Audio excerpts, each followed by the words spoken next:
I think that we can all agree that we need leaders in society. But what qualities does an effective leader have? Well, according to the social change model of leadership development, these qualities are referred to as the 7 C's, which involves having a common purpose or a shared set of aims and values that engages a group in analyzing the task at hand. But in order to achieve that common purpose, we need collaboration, which is working together by sharing responsibilities as a group to achieve that goal by drawing on the talents and values of everyone. A single person isn't going to be able to know or do everything, so by collaborating with others, it would be easier to create solutions and actions to a problem that might otherwise be not successful or take longer.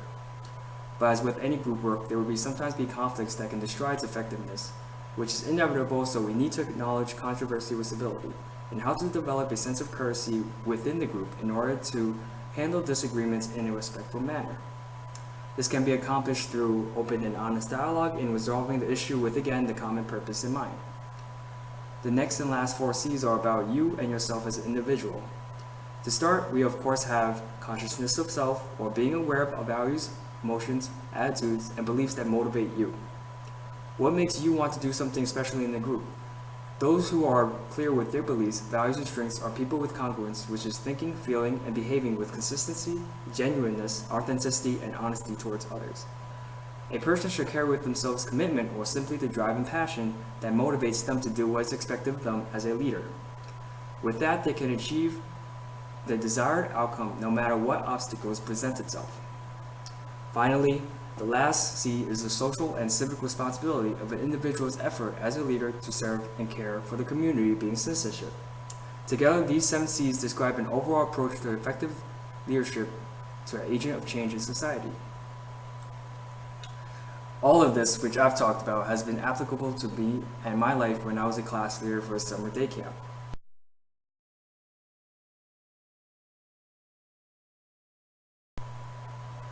As me and my coworkers led our classroom full of kids in many hands-on activities, including teaching elementary school subjects, I can identify with all of these 7 C's in some way.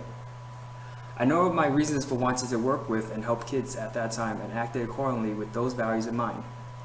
I collaborate countless times with all my coworkers as a group and stay committed to our job even when disagreements came up amongst us. It can be said that all of these C's came up during my role as a leader and are tied to one another as they all require each other and thus interchangeable. I should mention that during this time I was going through a serious case of acne, which is of course normal for many teenagers, but in my case it was really bad. As you can probably imagine, dealing with young and sometimes immature children while going through all of this can be damaging to one's self-esteem. It was sometimes annoying being a class leader yet made fun of by your own students, but with time, all that went away as I eventually became confident in my leadership abilities regardless of my condition by staying true to myself and setting an example through a positive attitude, which leads me to talk about the 8th C, which is character. Character refers to the development of traits and values that define a person in the context of leadership. In general, good character encompasses a lot of qualities that make up a good leader. In this case, it's how you are able to deal with the circumstances of life and the adversities that are presented to you. For me, I wasn't going to let my condition get in the way of my responsibilities. Instead, I saw this as an opportunity in learning to be thick-skinned and grow as a person. I believe that is what's important here, being able to take away from experiences and learn valuable lessons in order to move forward. In relation to the other C's, character can be influenced and strengthened by them. The 7 C's instills and produces leaders with character important for being agents of change.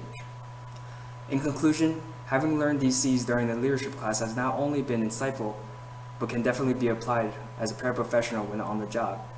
In serving the students of their community, they are part of a group process that incorporates the social change model to be as effective of a leader as they can be.